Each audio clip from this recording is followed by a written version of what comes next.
What? I'm Coy Jandro, a Bostonian who loves pop culture, comic books, and people. And I host Coycast. It's a podcast about all those things. If it fits in on a con floor, we talk about it on Coycast. Myself and producer Jake do previews, reviews, deep dives, and tinfoil hat theories about everything from movies, TV, and the comic books themselves. I also like to dish out comic recommendations from my 100-plus pull list a week so you know what's best to buy. So join us, True Believer, on Coycast.com or wherever you're listening to this podcast right now.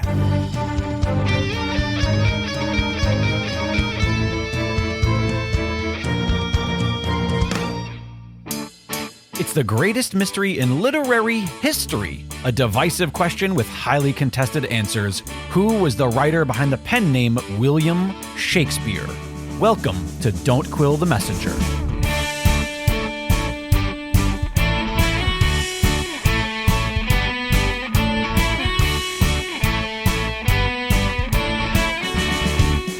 Here's your host, Stephen Sable. Welcome back, Quiller Nation, to our ever-exciting exploration into the greatest literary mystery of all time. Thank you so much for continuing to join us. We appreciate all of you so much. There is so much happening in the Quiller Nation, and it is really so super exciting. So before I introduce my guests for this episode, yes, 2 guests at once, I want to share some Quiller news with you first. We continue to be the fastest growing community of super sleuths in the world, fellow Quillers. If you haven't visited our rapidly growing Facebook page, go there now. Go to the Facebook page, become a Facebook follower. I say you will want to be a part of what is happening there. It is growing like crazy. And that's a testament to all of you who are out there sharing the Quiller Nation with others. Or maybe it's the awesome guests we continue to offer here on the program every 2 weeks. Or maybe it's the clever and creative memes and interesting posts you can find on our Facebook page with new posts almost every day. So if you haven't visited yet, I encourage you to visit the page, like and follow us so that you can stay in the loop. In other news, our inaugural Quiller event is shaping up and many details are now complete. This exciting event will be held in Minneapolis, Minnesota, April 11th through the 14th, 2024. The title of the event is William Shakespeare, Esquire, Was the Bard the Greatest Legal Mind of All Time? With an obvious theme of Shakespeare and the law, this incredible event will feature informative presentations from lawyers, performances from trained Shakespearean actors, analysis of the legal aspects of some of the Bard's most famous scenes, a performance of the one-man drama Shakespeare's Treason, a special offering of full-scale productions of some of the Bard's most famous history plays, social events, added theatrical attractions, and more. It is going to be an incredible weekend of Shakespearean exploration and celebration, April 11th through the 14th, 2024 in Minneapolis, Minnesota. Mark your calendars now. You do not want to miss what is going to be the most incredible Shakespeare authorship event in history. I said it. Yes, I said it and I mean it. The most incredible Shakespearean authorship event in history. Wait till you learn all of the details. We are ecstatic with excitement here in the Quiller Nation. All of the details, including the magnificent presentation venue announcement. Some of you might have already guessed, but the big announcement is coming. The hotel location and special room rates, registration, information, and cost, special ticket offerings for the performances, continuing education credits for lawyers who attend. That information will be available as well, coming soon. And more of that will all be announced in this coming next 2 weeks, with special early bird access to those who are subscribers of our email newsletter subscriber list first. If you want to know the details before anyone else, if you want to have early bird access to the specials and deals before anyone else, before it goes public, before it goes out on our social media and all the other networks and channels that we have available, you must send me an email asking to be added to our subscriber list. And then you'll get our special newsletter before anyone else, and you'll have all the details and access in the next 2 weeks. Send those emails to contact@don'tquillthepodcast.com. Contact@don'tquillthepodcast.com. Ask to be added to the list. You'll get added to the list. You'll receive the newsletter with all the details and the special website that has been developed where all this information will be in one nice little package where you will be able to get your hotel code. You'll be able to register for the events. You'll be able to find links to the special theatrical performance deals that will be available to offer you. You'll find updates on the itinerary, the presenters, the scenes, the actors involved. It is going to be magnificent. April 11th through the 14th, 2024, Minneapolis, Minnesota, right along the banks of the mighty Mississippi River. Don't miss it. By the way, remember, we don't share our email subscriber list with anyone. So if you're concerned about getting added to the list, don't be. We do not sell our list. We don't share our list. You won't get spam. You'll only get Quiller information, just insider details about all things Quiller in nature.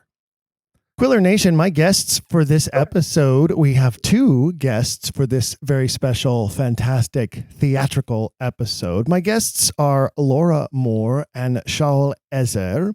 Shaul is a playwright and has written a play, and Laura is a producer-director, and she is directing the play. And as you hear this, folks, they are just starting rehearsals for their play, The Real Life of William Shakespeare as Told by Christopher Marlowe. I think I got the title right, but Shaul will correct me if I'm wrong. They're taking it to the Edinburgh Fringe, which is super exciting, and they're here today to tell us all about it. Welcome, you two. Thank you. Just a correction. Laura Moore is my production manager as well as the stage manager. The director is Jen McGregor of Edinburgh. And their title is The Real William Shakespeare as Told by Christopher Marlowe. Perfect. The Real William Shakespeare as Told by Christopher Marlowe. If only Christopher Marlowe really could come and tell us all about the real William Shakespeare, I wouldn't have to have a podcast. They would just be done with me. I'd be over. Hey. But I love the fact that you have, jumped into this world of Shakespeare authorship skepticism with this play. There are a lot of fun aspects to the dialogue and the way that the stage convention operates. It is very much of a black box style play. At least that's how it came across to me as I was reading it. And being a theater producer and director myself, I could sort of see how the staging was going to work, especially in some place like Edinburgh, where you small, intimate, quaint spaces. So I think it's going to be an awesome venue for the work and the way that it's written. The first question I have for you is did you write the work with that in mind initially, or did you have to sort of adjust and adapt it in order to make sure it was going to play well where you're going? I think it was more the latter. We adjusted to fit into the Edinburgh Fringe. But I'll tell you if I may, the genesis of my thought on this. Of course. Well, there are, ever since I was a teenager, I was hearing about the doubt about who the real writer of those plays was. In other words, it may not have been or could not have been the man from Stratford. And I grew up in an Arab-speaking home. And believe it or not, the joke among the Arabs was, Iraqis in particular, was if the English do not know who Shakespeare was, we, the Arabs, do. He was an Arab. And his name, he was a Sheikh, a chief, Sheikh Zbaire. And I kind of grew up with that. And then when I was in university and studying literature and I met some writers, then there was supposedly a serious theory that the real William Shakespeare was French. And last year in Edinburgh, we had some professors from Cambridge of Germanic origin. And they said there was a serious theory that Shakespeare, or the writer of those plays, was German. And in 2019, there was an article in the Atlantic magazine by a writer, another scholar, who proposed the theory that the real writer was a Venetian Jewish woman from Venice who wrote these plays for the pleasure of her guests. She was wealthy, so she produced them in her mansion, and that's where the and that's and of course it connected it to some of the stuff about Venice in Shakespeare's work. Well, I sort of laughed at that, Stephen, and I thought, okay, it's time I dug up my theory about, or at least really, it's a parody. If you select the play that we are going to rehearse next week and produce at Edinburgh Fringe is a parody of all of these theories. So may I sort of go on and sort of debunk all of these theories? And the first reason that there's doubt about the writer is that he did not have a university education. He only had a grammar school education. Well, the grammar school education was pretty intense. By the time you graduated from grammar school at 18 years old, you knew, this is in England now, you knew Latin and you knew Greek, and you could recite Roman plays and, in fact, act and perform in Roman plays. And these kids were studying day and night. They were not wasting their time on video games and internet and selfies and stuff like that. So that's number one. But you combine with that kind of intense education with genius, and you get works of Shakespeare. Michelangelo, for instance, was just such a genius. By the time he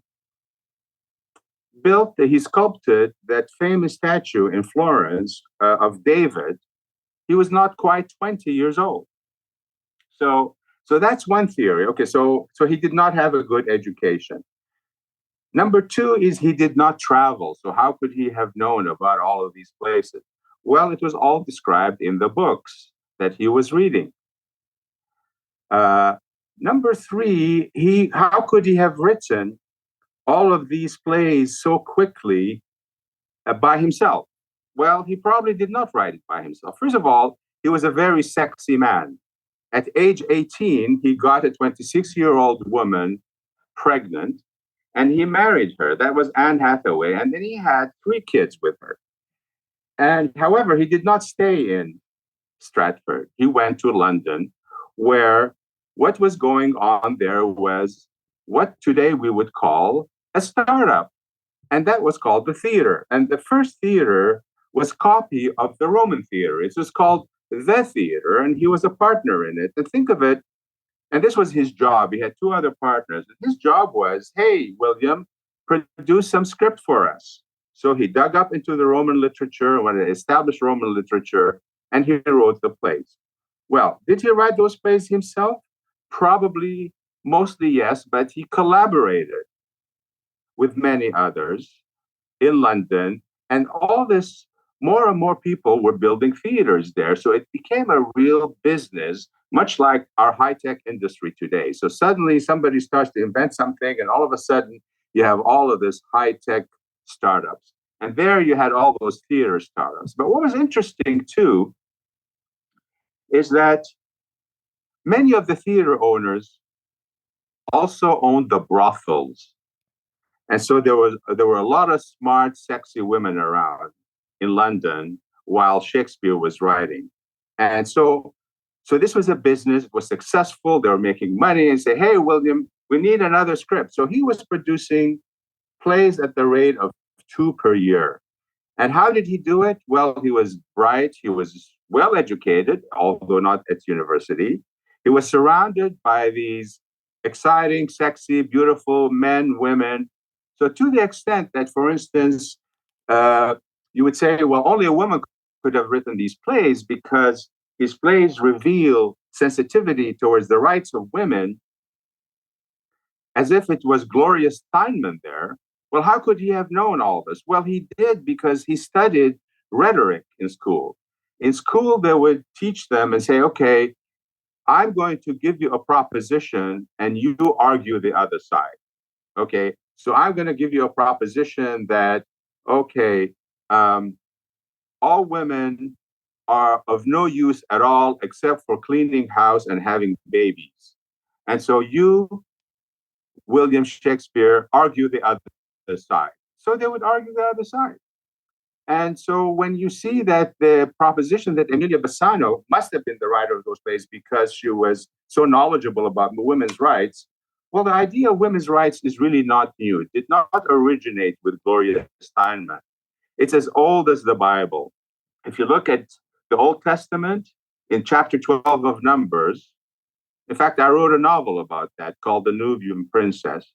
Chapter 12 of Numbers, it was Miriam, the older sister of Moses, who says to him, "Hey, Moses, does God only speak to you?" Just imagine your kid brother. Miriam was 16 years older than Moses, according to the Bible.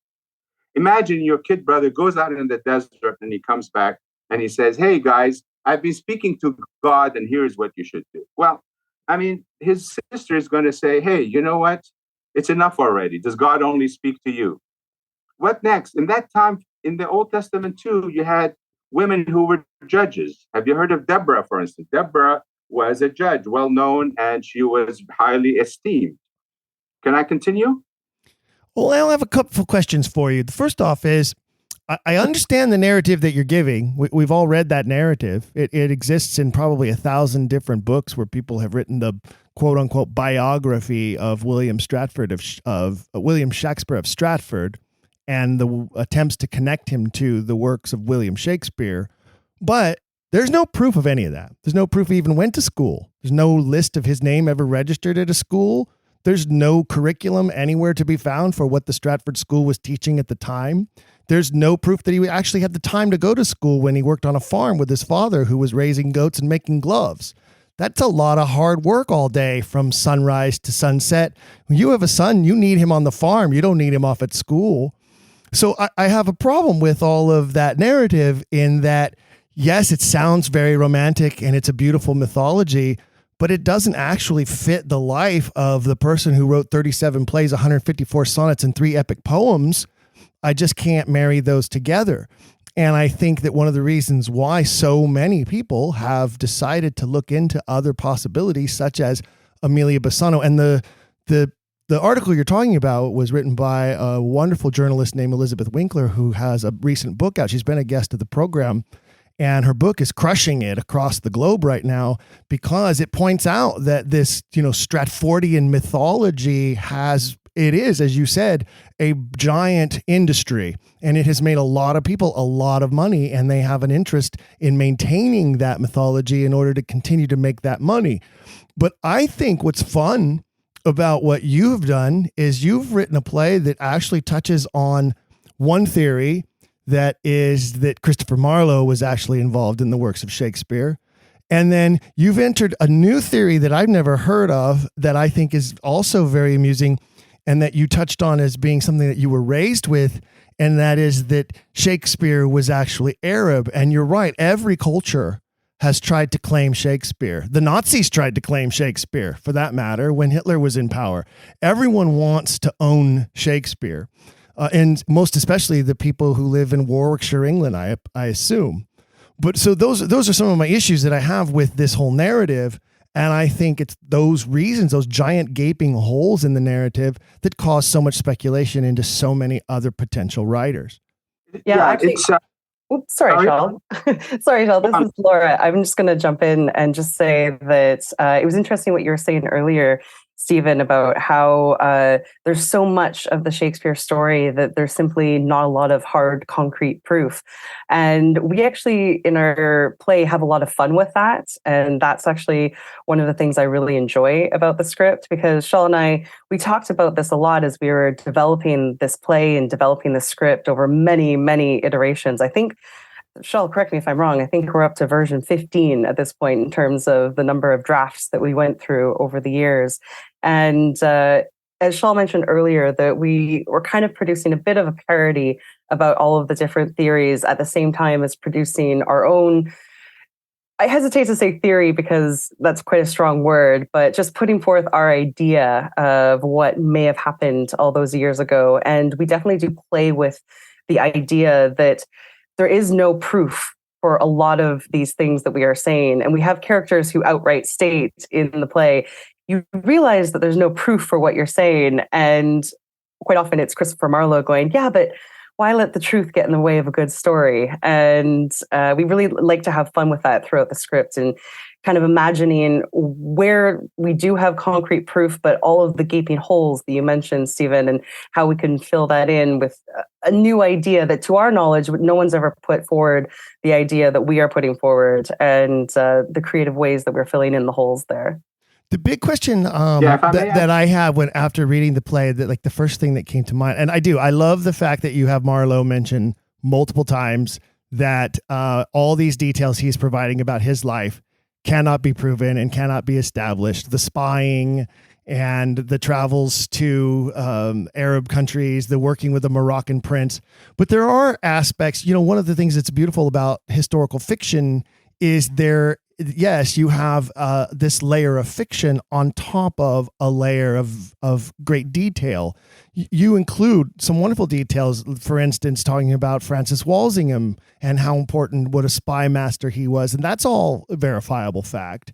One of the things that I didn't know, and I'm not sure about, and I'd love to hear you tell me more about, is this Moroccan prince and the relationship between England and the Ottomans in their mutual enemy, Spain. And I would love to know how much of that is actually drawn from historical record and how much of that is just part of the storytelling that you're doing. Well, my source, I've many books on this, but the one that really jumps out, Stephen, is a book by Jerry Broughton. It's spelled Brotton. It's called The Sultan and the Queen. The Sultan and the Queen.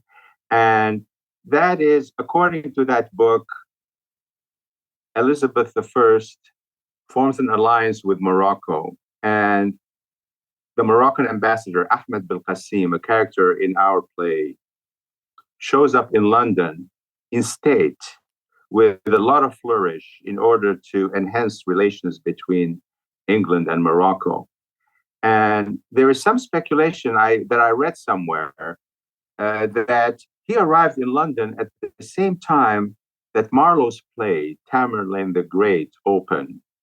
And I read some speculation that he may have seen that play, Ahmed Belkacem, because it was playing at the time, and this was the thing you did if you were an ambassador. But I won't go any further than that in suggesting any connection between the plays and this ambassador. I want to add something to what Laura said, and this is in terms of proof and so forth. One of the other things is circumstantial evidence. One of the things I enjoy about my play is to show how you can take a lot of circumstantial evidence and weave a theory that is in many ways suspect. In other words, 90% of my play is historical. It is from books, from history books. 10% of it is speculation, which is that Ahmed Belkacem was a playwright who wrote those plays. And I think and a lot of this literature on this question of the authorship of these plays is doing this. It is taking some historical circumstantial evidence and weaving a theory. I want to go on to something else that you said, Stephen, which is that there's no proof. There's no proof, for instance, of manuscripts of Hamlet with William Shakespeare's signature from Stratford. Okay, there isn't. But one of the things we have to remember is there was no copyright law at the time. There was no copyright law at the time of Shakespeare. Copyright law did not arise at least for 100 years after that period. So people were actually copying each other without fearing a threat of being sued for breach of copyright. And they were also they were just taking plays from Roman times and rewriting them in English. So this is why you will see a lot of phrases that are identical between the plays of Shakespeare and the plays of Marlowe, and we bring some of those out. You do. It's very funny. That's a great scene near the end of the play where the Sultan is talking to Marlowe and is going through play by play, literally play by play, and then certain lines and saying, well, you have this character saying this thing in this play, but you also use those same lines in your own play. And you really touch on, in a very fun way, the amount of lines that either the works of Shakespeare stole from Marlowe, or the works of Marlowe stole from Shakespeare, or vice versa, or back and forth, or a little bit of mutual stealing. And we do see that a lot in Elizabethan playwrights, and in that time period of, you know, when Spenser comes out with his great work, it is referenced in other works. Then, you know, he references some earlier work of Shakespeare in his next work. And it also sometimes helps us date some of these plays based on the fact that they're referencing an earlier work by another writer that we do have a publication date for. And that could be very helpful. But I love how you include that. It's a very funny moment in the play. It's also a little poignant, but it's, you know, from a Elizabethan theater scholarship perspective, it's a very fun sequence that happens there. Thank you, Stephen. I want to add something else about copyright, is that not only was there no copyright, there was, there's no evidence of him, you know, saying this is my play.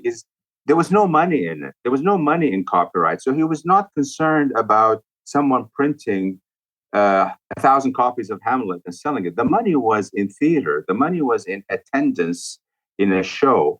And that's what he was doing. And that's my kind of view of the scene, if you like. You know, he was collaborating with a lot of people in London. It was thriving with a lot of theaters. There were many startups like that.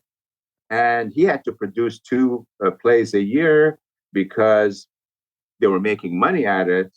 And but there was no money in printing. And so his friends, after he died, got together and they decided, okay, they did a new startup, which is let's print plays. And that's when the first folio arose. So they gathered all of these manuscripts and printed them. And that's what's called the first folio. Now, I forget the name of the printer, but that's what's called the first folio, which is someone said, okay, I think we can make money selling copies of these plays. And that's what they did. One of the things that I noticed in the play, in your play, that I also wanted to touch on that I think is interesting, and this goes to origin and creation, I guess, is you have a character who is named Laura. And then, of course, when I was arranging for you to appear on the show, and here we have a Laura with us here today. And I wondered, is that a coincidence? Is that by choice? Is Laura, are you actually performing that role in the production? What's the connection there? Thankfully, I am not, because I am very much a backstage person. I am not a performer. I bow down to actors. I could not do what they do. And we have a very wonderful actress by the name of Kirsty Elia McIntyre, who's going to be performing that role, and very, very excited to see her bring it to life.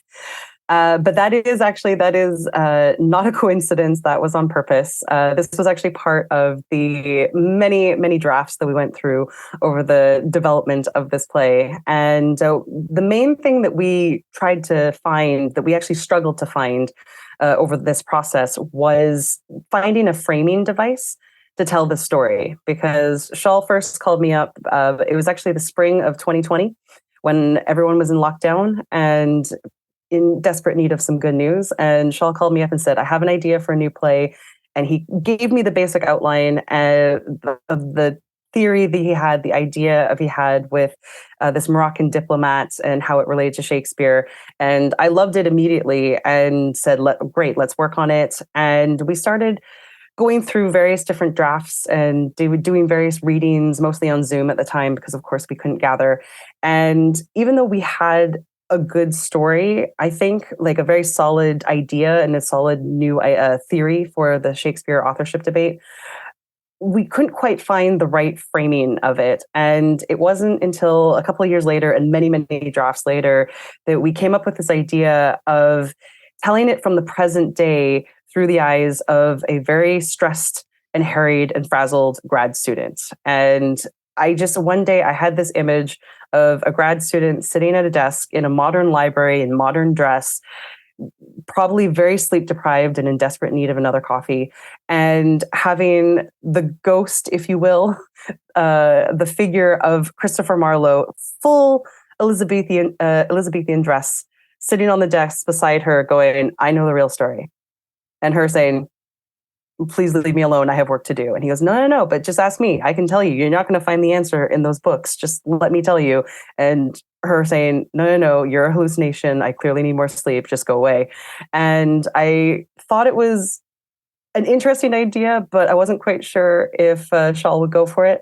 And so I called him up one day and I said, I think I might have it. I think I might have the right framing for this.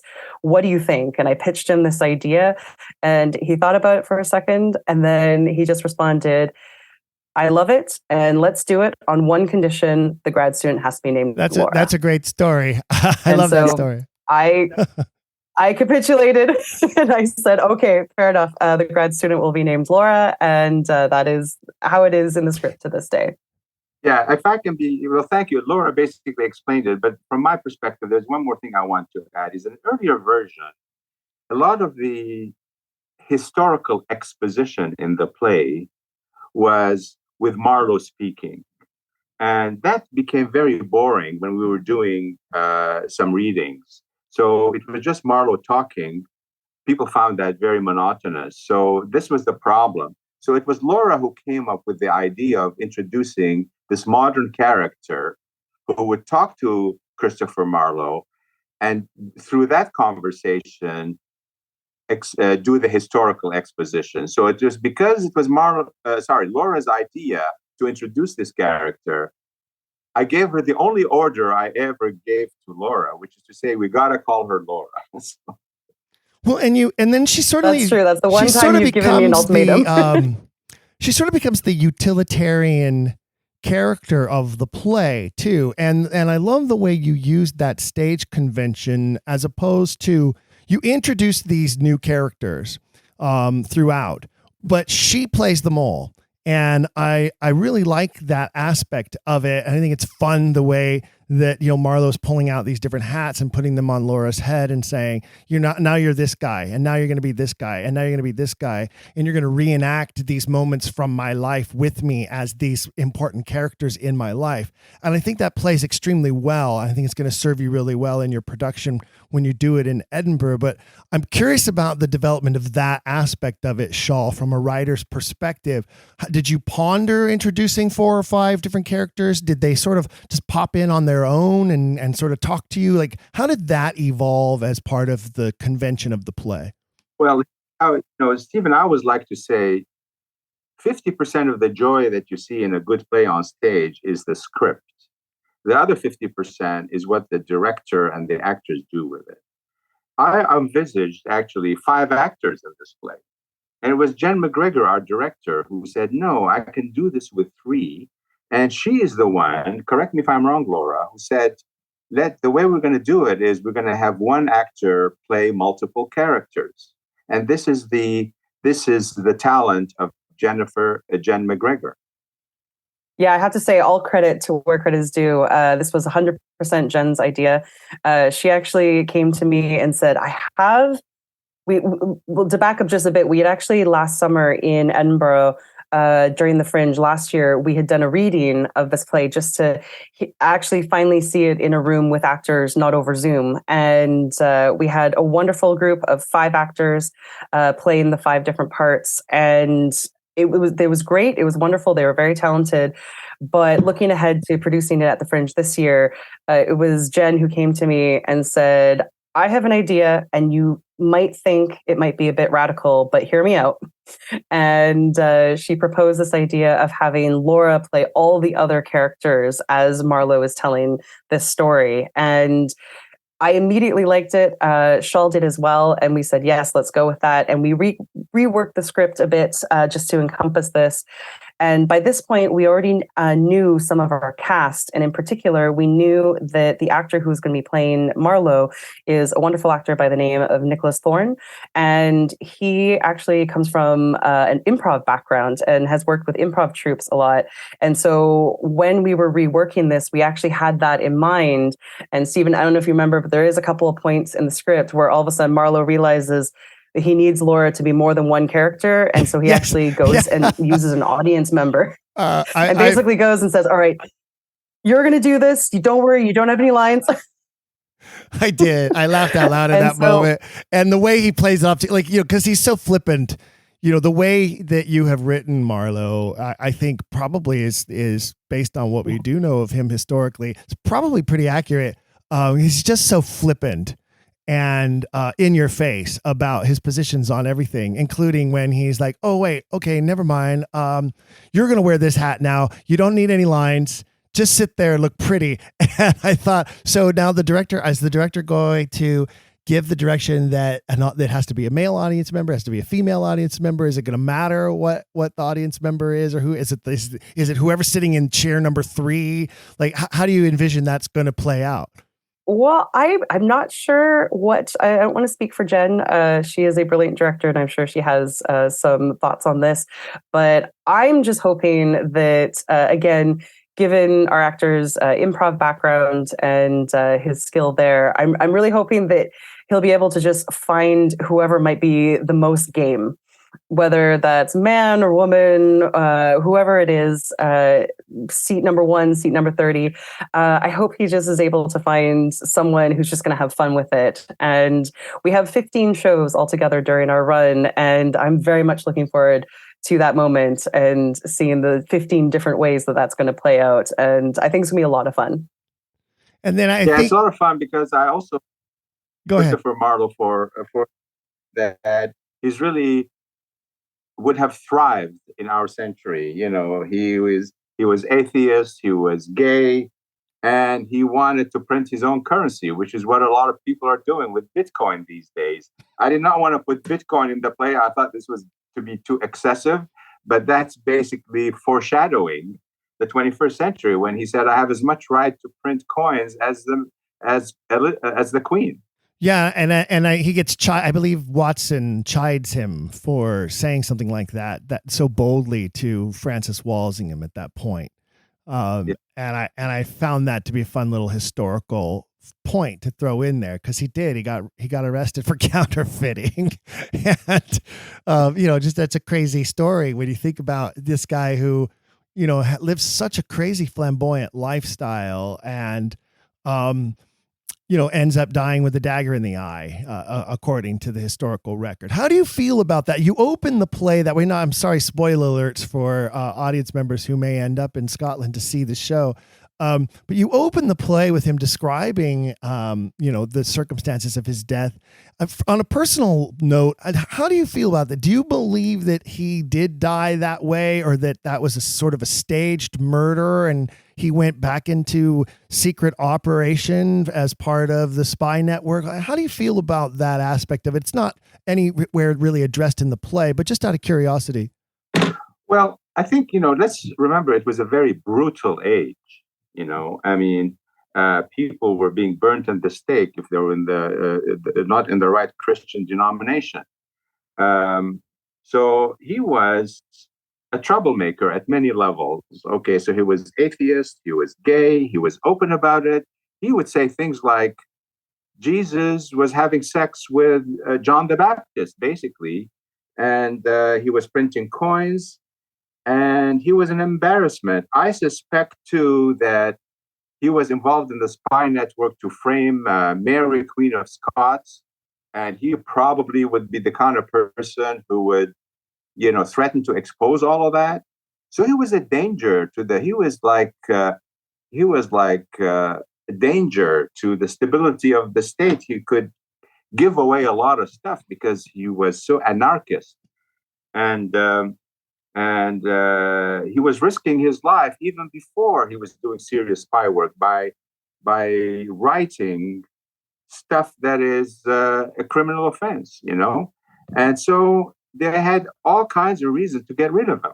And I think that the spy network, his boss, Paulie, and his two underlings, Frizzer and I forget the other, Scaries, lured him into the tavern and killed him, basically. And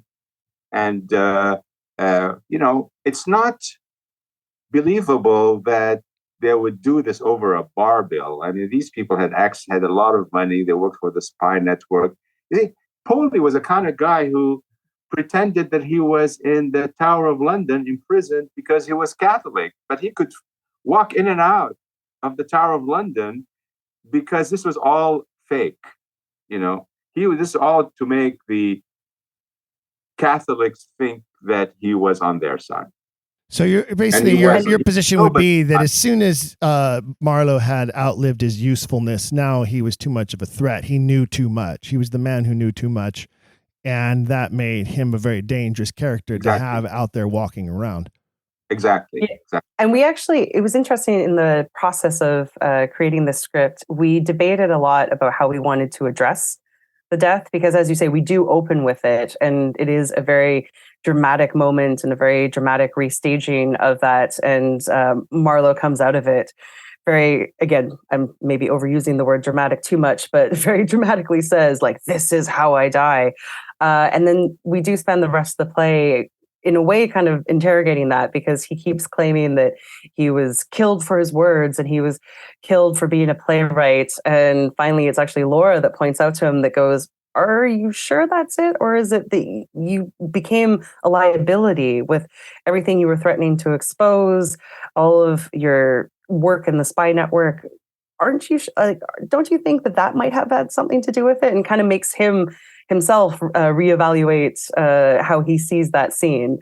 But I would agree with Shaul. I would definitely be of the position that he did in fact die during that fight. Whether or not it was over a bar bill, I personally have my doubts. But I do believe that is when he perished, sadly, tragically.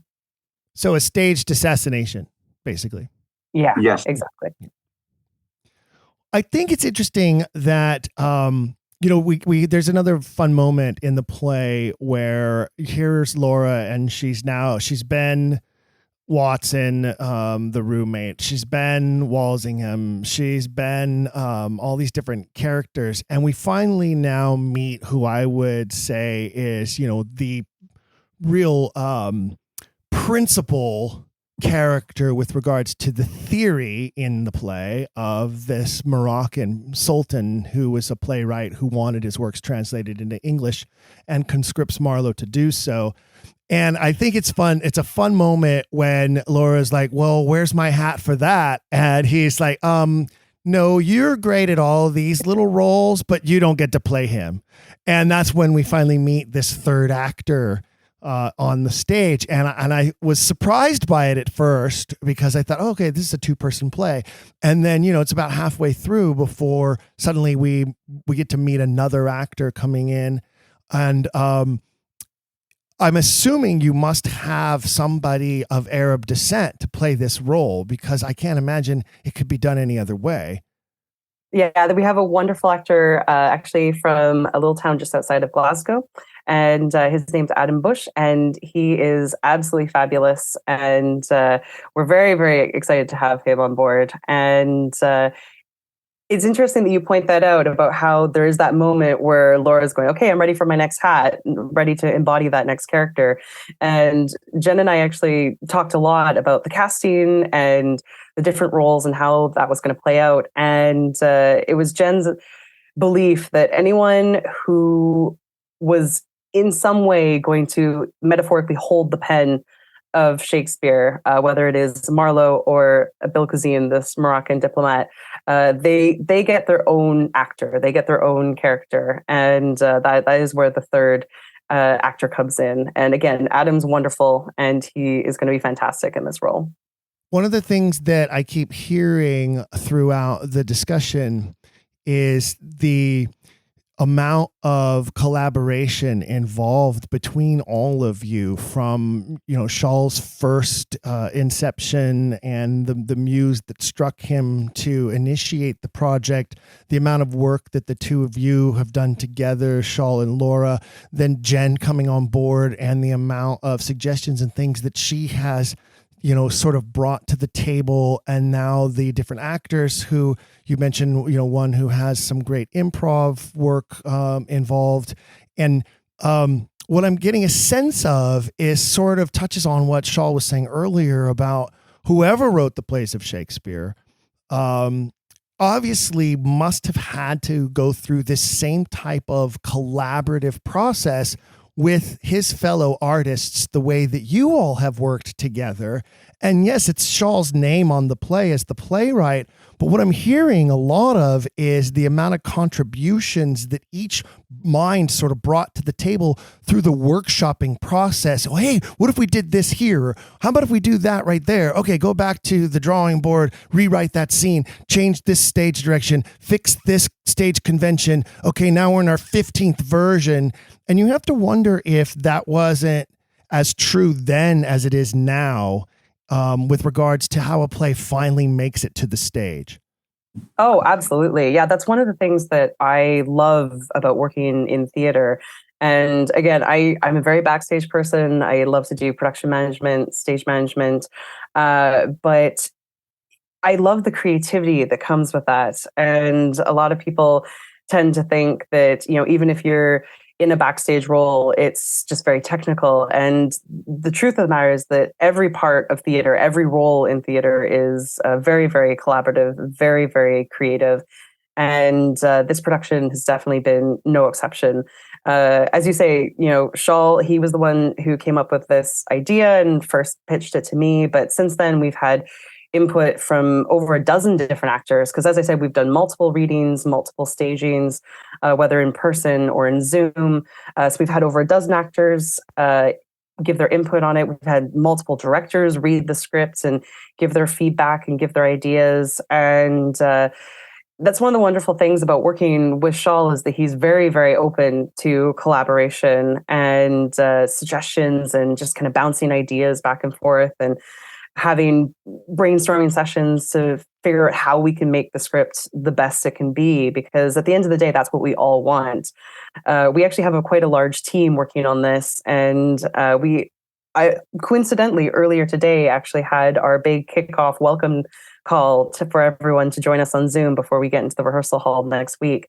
And we had multiple different countries represented on this call, and everyone with their different roles have all had a say in how this play is eventually going to be presented on the stage. And as I said, it's one of the reasons why I love working in theater so much. It's just that collaborative aspect to it, and the fact that it is a collaborative medium. And you're 100% right that is exactly how it's always been. Theater has always been very, very collaborative. And it's one of the reasons why, as I believe it was you or Shaw mentioning earlier, that this whole authorship debate, there's so many different layers to it, because the very nature of theater back then is that these scripts were being written by many people collaboratively, and the actors were having inputs, and a lot of the printed scripts, like the actual published scripts, were happening way after the fact, in many cases years after these plays were actually produced.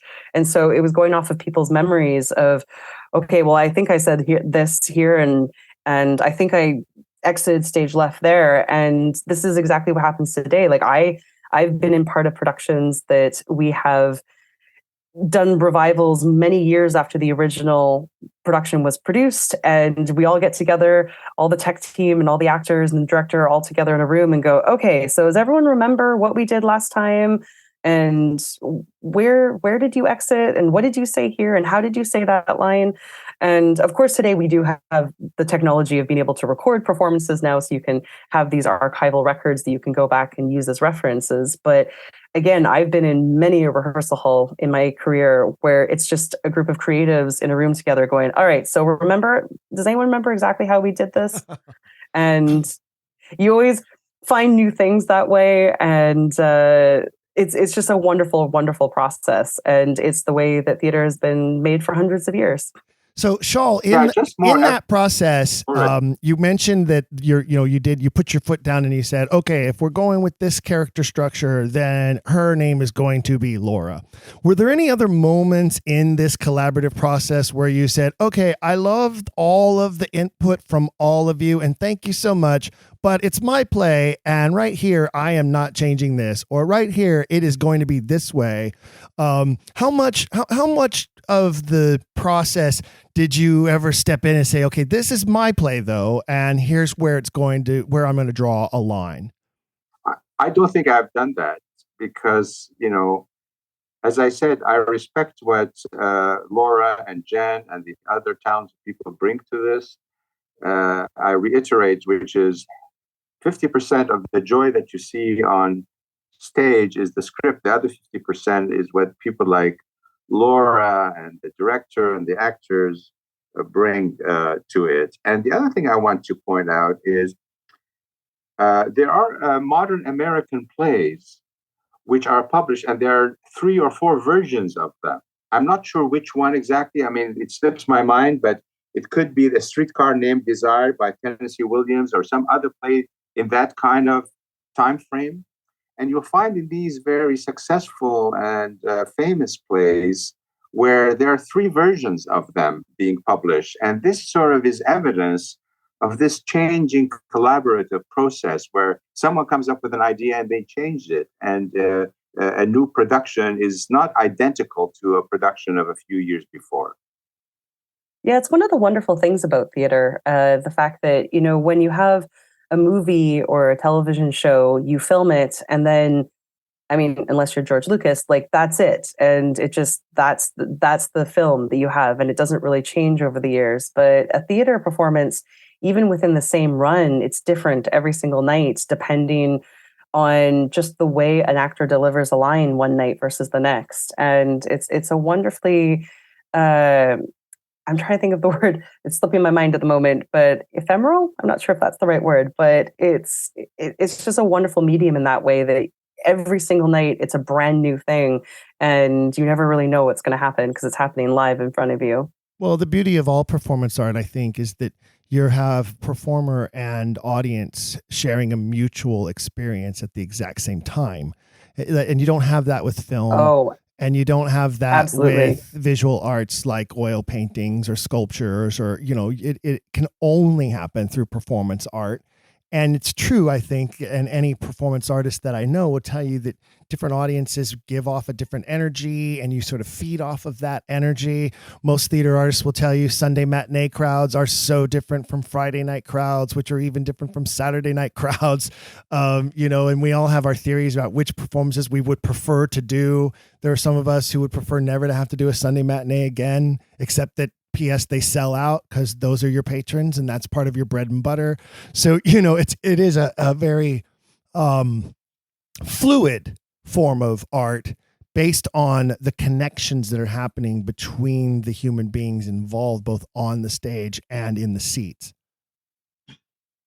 Yeah, there's nothing like the feeling of being in a theater or any, as you say, performance venue where an audience is just 100% engaged and with you and in it, and they're just right there with you. And there's just nothing like that feeling. It's almost like the air is like electricity. It's wonderful when that happens. Shaul, I'm excited to see how audiences are going to... what I wanted to, Shaul, how often will you be in the rehearsal hall? Will you be there for the entire process? And what kind of a position do you think that you play there in the room while the director's trying to direct your work come to life? Well, you see, I'm in Montreal now and busy with other things, including moving from house to house. We're moving to another house next week. So, but I will be there in the last 2 days of rehearsal. And one of the things I learned, there's a protocol in the theater world where I'm the playwright. I hire a director, but I don't choose the actors. And we have auditions. I'm not the kind of person, and it's not acceptable actually. The way I see it, it's sort of the tradition of theater that I'm going to say to the director, hey, Jennifer, I want you to take my sister-in-law and give her a role of X in this play. It's not going to work, and it's going to backfire on me because A, my sister-in-law may not be talented, and B, she may not get along with Jennifer, with Jen. The other aspect is during rehearsal, the other kind of convention is I was at rehearsal in Edinburgh with Laura and Jen in our previous play, The Mask of Oscar Wilde, and I did have, and I was watching the rehearsal, and one of the things that is not acceptable is for me to tell the actor during the rehearsal they should do this or that. That is also not acceptable. What is a convention is for me to take notes and then speak to Jen and say, Jen, what do you think if the actor did it this way? Rather than tell the actor directly, because it's going to give the actor conflicting messages and stress them out, and they don't know which way to go. And it's something I learned. And by the way, none of us are born theater people. I'm not a born playwright. I'm learning. I hope that I'm getting better as I do more of this. And I'm learning from people like Laura and Jen how these things are done and why it's better to do it this way. And frankly, I like it. I like it because Jen is a very able director. She has great ideas. She has great rapport with the actor. And I'm not good at it. I'm good at taking an idea and putting it in a script, but they're great at taking that script and putting it on stage. Well, generally, as a rule of thumb, as a director, I would dread having the playwright in the room with me at any time. It's one of the reasons why I'm a classical theater artist. All the playwrights I work with are dead. They can't show up in rehearsal and tell me how to interpret their plays or tell the actors that that's not how I envisioned it when I wrote it on the page, which is one of the reasons why I asked that question. I was just curious because it can create a very interesting dynamic when the playwright wants to be involved or have a say in certain things. So I was just curious what type of parameters or what type of dynamic you had established with your team at this point with regards to going into the rehearsal process. So it's wonderful to hear that. Yeah, and I will say, I will say that I would be lying if I didn't say that last year when we were rehearsing last year's play, which again, as Shaul said, was The Mask of Oscar Wilde, and when Shaul did finally arrive in Edinburgh and he came to his first rehearsal, I would be lying if I didn't say that there was a little bit of nerves in the room because, of course, we want Shaul to like what we've done with his words, and we want him to really love the script as much as we have loved bringing it to life. And so that first day, we definitely were a bit nervous because we wanted to, put the best show forward as possible and have him really enjoy it and be proud of what we have done with it. And I'm happy to say that Shaul is wonderful to work with in that he is very collaborative and, he always is willing to give his opinions, but he's also willing to listen to others. And it's always in the name of making the show the best it can possibly be. So I think this year will probably be the same. There'll be a bit of nerves on the day that the first day that he comes to rehearsal, but they're good nerves because, again, we want to do right by the script and have it be the best it can be.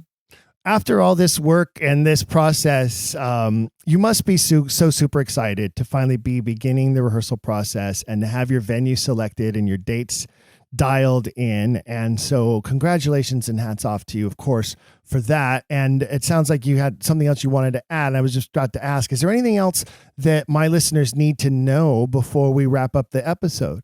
Yeah, absolutely. We are going to be at Greenside Theatres at Riddles Court in Edinburgh. It's right on the Royal Mile on Lawn Market. And we're going to be there for the first 2 weeks of the Fringe. We're going to be opening with our very first preview on August 4th. And we have previews the 4th, 5th, 6th. And then we open on the 7th, and both August 7th and 8th are 2-for-1 tickets. So if you happen to be in Edinburgh, that would be a wonderful deal. If you have a partner or a friend or a buddy that can come to the theater with you, the tickets are 2-for-1. And then we run through to August 19th. That's our closing night. We have shows every day at 1:50 That's 5-0 in the afternoon, except for we don't have a show on the 14th. Sunday the 14th, we are dark. But otherwise, it's August 4th through 19th. And as we've mentioned, I'm really, really thrilled with the team that we've put together. Just a really terrific group of artists, most of them local to Edinburgh. Our wonderful director, Jen. We have beautiful, beautiful Elizabethan costumes with a modern twist, with a contemporary twist, being designed by Chantal Short and our wonderful costume builder, Martha Shrem. And we have our actors. We've already named 3 of them. We have, of course, Marlowe, Nicholas Thorne, Laura, and all the others being played by Kirsty Elia McIntyre. And then our wonderful Bill Kazim is going to be played by Adam Bush. But then we haven't mentioned yet that we actually are going to be having a musician playing the sound design live on stage throughout the entire production. And that is a brilliantly talented man by the name of John Keelty. And he's doing all of our sound design and also going to be playing music as the musician live on stage throughout the show.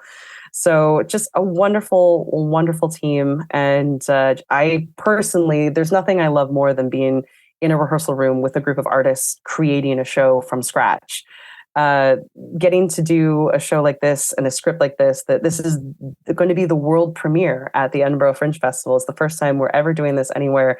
And just getting to create a show from the beginning with all these wonderful people, I personally cannot wait to get into the rehearsal room. And if anyone listening happens to be in Edinburgh this August for the Fringe, I really hope you'll come and check us out. It's going to be a really, really fun time. And it's a fun show. It's funny, but also very dramatic in moments and very poignant. And it has a lot of history to tell you, but in a really fun and new way. And as mentioned at the beginning of this episode, in this conversation, we are putting forward an idea about the authorship debate of Shakespeare that, to the best of our knowledge, no one has ever put forward before. So we're having a lot of fun with that. And I really hope the audiences do too. Excellent. Sounds great. And also sounds like you guys are not newcomers to the Edinburgh process and experience. So it sounds like you know what you're doing and you're going to hit the ground running. I know it can be a lot of legwork with regards to like PR and getting flyers out and postcards and absolutely generating that vibe around the festival to get the audiences in to want to come see your piece. So I wish you well, and I hope that you have full houses for the whole run. Oh, thank you. Yeah, it was actually last year was our first year, and believe me, it was a very, very steep learning curve. So it's nice to go into this year with that under our belt and a little bit more knowledge. And just want to give a quick shout out to our publicity team, our publicist, Emily Ingram, and our social media manager and graphic designer, Erica Alvarez. I call them the PR Dream Team. They are absolutely amazing. And because of them, we have already sold tickets. So very, very happy to have them on board. There's nothing wrong with doing pre-sales this early. That's a fantastic thing. So congratulations on that. That's great. It's butts in the seats is so important. Yeah, we are very happy about that and delighted. And we hope that the audiences will come out of the play very entertained, having learned something, and just most importantly, have had fun. That's what we're hoping for. And Shawl, before we go, what's next on your plate? You have another project you're working on? You've been roughing out any lines of draft for the next play? What's happening for you next? Well, actually, I had a discussion with Laura. I have 2 plays already written, and the question is, for Laura, we're going to discuss that when I'm in Edinburgh, as to whether they are suitable to bring to Ed Fringe. As well, we've just been invited to do dinner show in Florida in one of the Gulf communities. So we're going to take one of these plays, probably The Mask of Oscar Wilde, or this particular one about William Shakespeare and Marlowe, to dinner shows for the snowbirds who go to Florida in the winter. So we will be flying the cast and the crew from Edinburgh to Florida to perform for them. Look at you doing an international tour already. My goodness. Well, we're working on it. We're definitely working on it. It's a work in progress, but we're very, very excited about this. And one of the wonderful things, Stephen, in being is working with people who are so enthusiastic about theater. People like you've heard Laura, and her enthusiasm is infectious, and as well as Jen and the other people. And although their pay is very modest compared to the hard work that they do. So it's all because of their enthusiasm that I enjoy this work. Well, it's definitely a labor of love for those of us who are passionate about our craft. And it's always a pleasure to talk to fellow craftspersons like yourselves. Whenever I have the opportunity to invite guests like you onto the program, it's always a personal joy for me because talking shop is the best and most fun thing to do with fellow artists. So thank you so much, both of you, for taking the time during this very busy time for you to spend a little bit of time with us and share with my listeners what's going on with you. Folks, it is called The Real Life of William Shakespeare, as told by Christopher Marlowe. It will be performed at the Edinburgh Fringe Festival this August. And as you heard, international dates are lining up already for the States, including Florida and who knows where, maybe even Montreal, where Shawl is at. Thank you again for being here. If they want to know more about anything you're doing, is there a website I can lead them to? Yeah, absolutely. We have a website. Our theater company is called Matchmaker Theater Productions. And our website is www.matchmakertheater.com. And we can be found on social media, on Twitter and Instagram our handle is at MatchmakerTP, standing for Theater Productions. So at MatchmakerTP, that's where you'll find us on social media. And we hope to have some people come and join us in Edinburgh. Now, Matchmaker Theater, is that traditional R-E spelling or E-R? That is the traditional R-E spelling. Love Absolutely. It. Love it. So it's matchmakertheater.com, folks. Thank you so much, Stephen, for having us on the show. It's been a real pleasure talking to you today. The pleasure's been all mine. Thank you both. Thank you. Before we conclude this episode, I do want to remind you that details about our magnificent Quiller event in Minneapolis this coming April will be fully announced in the next coming week or so. Definitely before the next episode drops. So make sure you are on our subscriber list. To learn of the special details with early bird specials, you'll need to subscribe to our email newsletter. If you're not already subscribed, just send me an email and ask to be added to the list. contact@don'tquillthepodcast.com. contact@don'tquillthepodcast.com. Itineraries, registration, information, hotel deals, performance ticket specials, and more will be included in the next email newsletter before any full public announcement, so get on that list. I want to thank our gracious patrons and sponsors who continue to help make all of this happen for the Quiller Nation, with a special shout out today to our July Quiller of the Month, Edward Henke. Edward, thank you so much for your loyal support. We hope you enjoy your awarded item from the Quiller Swag Shop, now featuring snazzy new ball caps, by the way. Go check them out.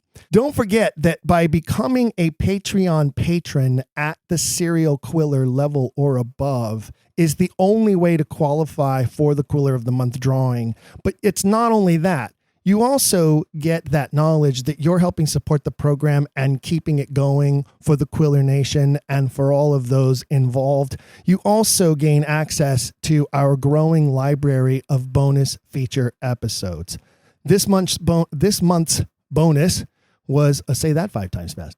This month's bonus was Julius Caesar, and the coming bonus feature sometime before the next regular episode drops will be on Antony and Cleopatra. But you have to become a serial quiller to listen into those special bonus features. So go to our Patreon page. You can find it from the little red button on the homepage of our website, or you can go to patreon.com/don'tquillthemessenger and you'll find it there. Come become a member of our Patreon patrons and help us continue the growth of the Quiller Nation and continue to offer these great episodes and this wonderful special event that we're planning in April 11th through the 14th. I can't tell you how excited I am about all of the wonderful details that we have put together. And that news is coming very soon. I'm off to get to work on that next bonus feature right now, so I'll leave you for now, fellow Quillers. Thank you again for joining us on this super sleuth exploration into the greatest literary mystery of all time. And until next time, keep asking questions. If you've enjoyed today's episode, please leave a rating and review in your podcast player. For even more, visit our website, don'tquillthepodcast.com. There you can find official merchandise in our shop, as well as a link to our Patreon. This show is made possible by people like you. We hope you'll consider showing your support by becoming a monthly patron, where you'll receive bonus material and tons of exclusive perks. You can also join in the conversation on our Discord and by following us at Don't Quill the Pod on all social media. All of this can be found at don'tquillthepodcast.com, don'tquillthepodcast.com.